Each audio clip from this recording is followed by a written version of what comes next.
আসসালামু আলাইকুম। সংবাদে আপনাদের সবাইকে স্বাগতম জানাচ্ছি আমি নুসরাত। শুরুতেই সংবাদ শিরোনাম। রাজশাহীতে বিএনপির দুপক্ষের সংঘর্ষ, আহত ২০। এদিকে লক্ষ্মীপুরের ৪টি আসনই পুনরুদ্ধার করতে চায় বিএনপি, নতুন মুখ নিয়ে মাঠে জামায়াত। এরপর থাকছে ফটিকছড়িতে বিএনপির মিছিল, শাহজাহান চৌধুরীকে গ্রেপ্তারের দাবি। আরও জানিয়ে দেব, শাহজাহান চৌধুরীকে কারণ দর্শানোর নোটিশ দিল জামায়াত। সর্বশেষ, কড়াইল বস্তিতে অগ্নিকাণ্ড, পুড়েছে ১৫০০ ঘর। শুনছিলেন সংবাদ শিরোনাম, এখন বিস্তারিত। তার আগে ছোট্ট একটি আবেদন। একবার ভাবুন তো, রক্তে রঙিন গাজার মাটি, শিশুর কান্নায় কেঁপে উঠছে মানবতা। ইসরায়েলি আগুনে পুড়ছে ঘর, মুছে যাচ্ছে হাসি, নিভে যাচ্ছে হাজার প্রাণের স্বপ্ন। এই অন্ধকার সময় যদি আপনি সত্যের পাশে থাকতে চান, যদি নিপীড়নের বিরুদ্ধে আপনার হৃদয় কেঁপে ওঠে, তাহলে এখনই আমাদের চ্যানেলটি সাবস্ক্রাইব করুন, কারণ আপনার একটি ক্লিক হতে পারে এক একটি নিরস্ত্র কণ্ঠের শক্তি। আপনার প্রতিটি সমর্থন, প্রতিটি মন্তব্য অন্যায়ের বিরুদ্ধে জ্বলে ওঠা এক একটি মশাল। যদি সেই কান্না, সেই ধ্বংস, সেই শিশুর আর্তনাদ আপনার মন ছুঁয়ে যায়, তাহলে কমেন্টে লিখুন, গাজায় শান্তি চাই। চলুন, বেশি কথা না বাড়িয়ে বিস্তারিত জেনে নিই। মনোনয়ন বাতিলের দাবি, রাজশাহীতে বিএনপির দুপক্ষের সংঘর্ষ, আহত ২০। রাজশাহী ১ আসন থেকে দলীয় মনোনয়ন বঞ্চিত বিএনপির এক নেতার অনুসারীদের ডাকা মশাল মিছিল থেকে দুই পক্ষের মধ্যে সংঘর্ষের ঘটনা ঘটেছে। এতে অন্তত ২০ জন আহত হয়েছেন। এ আসন থেকে বিএনপির প্রাথমিক মনোনয়ন পাওয়া শরীফ উদ্দিনের সমর্থকদের সঙ্গে মনোনয়ন বঞ্চিত সুলতানুল ইসলাম তারেকের সমর্থকদের মধ্যে মঙ্গলবার সন্ধ্যায় তানোর উপজেলা শহরে এই ঘটনা ঘটে। তানোর থানার ওসি আফজাল হোসেন বলেন, বিএনপির দুপক্ষের মধ্যে ধাওয়া পাল্টা ধাওয়ার ঘটনা ঘটেছে। পুলিশ গিয়ে পরিস্থিতি নিয়ন্ত্রণে নেয়। ঘটনাস্থলে পুলিশ মোতায়েন করা হয়েছে। আহতরা স্থানীয়ভাবে চিকিৎসা নিয়েছেন, তবে তাদের নাম পরিচয় জানা যায়নি। পুলিশ ও প্রত্যক্ষদর্শীরা জানান, শরীফুদ্দিনের মনোনয়ন বাতিলের দাবিতে সন্ধ্যায় উপজেলার মিনি স্টেডিয়াম মাঠ থেকে মশাল মিছিল বের করেন সুলতানুল ইসলাম তারিকের অনুসারীরা। মিছিল নিয়ে তারা থানার মোড়ের দিকে যাওয়ার সময় সামনে থেকে শরীফুদ্দিনের অনুসারীরা ইটপাটকেল নিক্ষেপ করেন। এক পর্যায়ে উভয় পক্ষ সংঘর্ষে জড়িয়ে পড়েন। এতে অন্তত ২০ জন আহত হয়েছেন, তাদের মধ্যে কয়েকজনকে হাসপাতালে ভর্তি করা হয়েছে। তানোর উপজেলা যুবদলের যুগ্ম আহ্বায়ক সুলতানুল ইসলাম তারিক বলেন, তারা দল করেন, আমরাও দল করি। প্রার্থী পছন্দ না হলে সারা দেশেই বিক্ষোভ হচ্ছে, আমাদের এখানেও হচ্ছে। আমার অনুসারীরাও সন্ধ্যায় প্রার্থী বদলের দাবিতে মশাল মিছিল বের করেন। এতে হামলা করা হয়েছে। শরীফ সাহেব তানোর পৌরসভার সাবেক মেয়র ও বহিষ্কৃত বিএনপি নেতা মিজানুর রহমান মিজানকে নির্দেশ দিয়েছেন এলাকায় যেন কোনো বিক্ষোভ না হয়। তাই মিজেন তার লোকজন নিয়ে এই হামলা করেছেন। নেতাকর্মীদের পিটিয়ে পা ভেঙে দেওয়া সহ জখম করেছেন তারা। যুবদল নেতার অভিযোগ, তাদের নেতাকর্মীদের বহনকারী অন্তত ১৮টি অটোরিকশা ভাঙচুর করা হয়েছে। এসব অটোরিকশায় চড়ে বিভিন্ন স্থান থেকে নেতাকর্মীরা উপজেলা সদরে এসেছিলেন। গাড়িগুলো ভাঙচুরের পর চাবি নিয়ে চলে গেছে প্রতিপক্ষের লোকজন।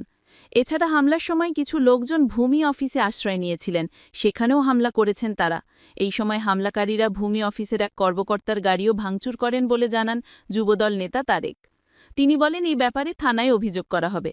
তানোর পৌরসভার সাবেক মেয়র ও বিএনপি থেকে বহিষ্কৃত নেতা মিজানুর রহমান মিজেন বলেন, মিছিলে হামলা করা হয়নি, শুধু বাধা দেওয়া হয়।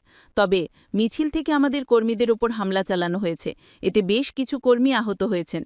এই বিষয় নিয়ে জানতে বিএনপি মনোনীত প্রার্থী শরীফুদ্দিনকে মোবাইল করা হলে তিনি ফোন ধরেননি। রাজশাহীর সহকারী পুলিশ সুপার মির্জা মোহাম্মদ আব্দুস সালাম বলেন, পুলিশের অনুমতি নিয়ে যে কেউ মিছিল মিটিং করতেই পারে, তাতে কারোর বাধা দেওয়ার এখতিয়ার নেই।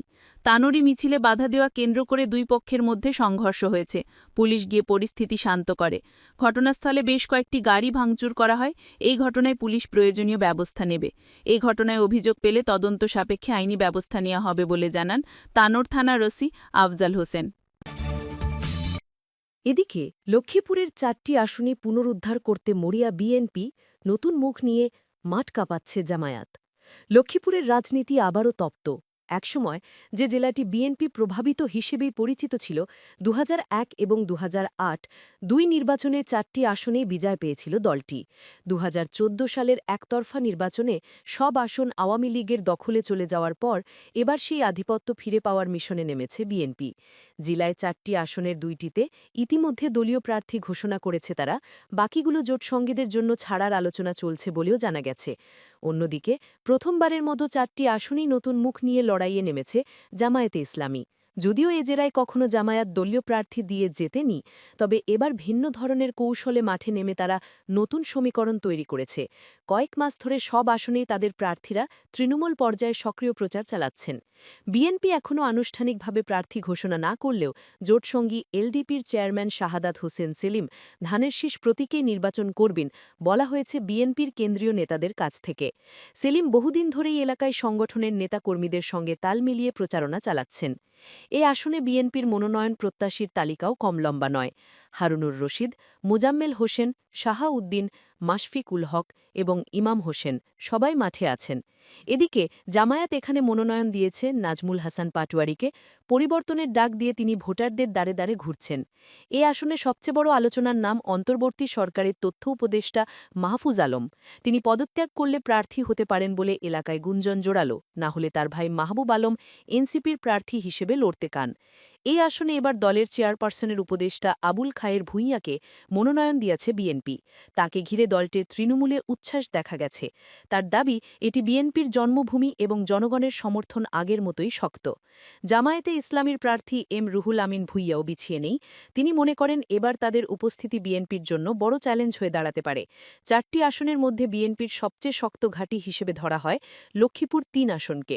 শহীদ উদ্দিন চৌধুরী অ্যানি এর আগে দুবার এখান থেকে এমপি নির্বাচিত হয়েছেন। নিজের জন্মভূমিতে এবারও তিনি জয় নিয়ে আত্মবিশ্বাসী। জামায়াত এখানে মনোনয়ন দিয়েছে সাবেক ছাত্র শিবির সভাপতি রেজাউল করিমকে। পরিবর্তনের স্লোগান নিয়ে তিনিও প্রচারণায় আছেন। এ আসনটি জেএসডিকে ছেড়ে দেওয়ার আলোচনা থাকলেও বিএনপি নেতা এবিএম আশরাফুদ্দিন নিজান জোর দিয়ে বলছেন দুবার নির্বাচিত হওয়ার পরেও তাকে বাদ দেওয়া হলে তিনি জনগণের সেবা থেকে পিছিয়ে যাবেন না।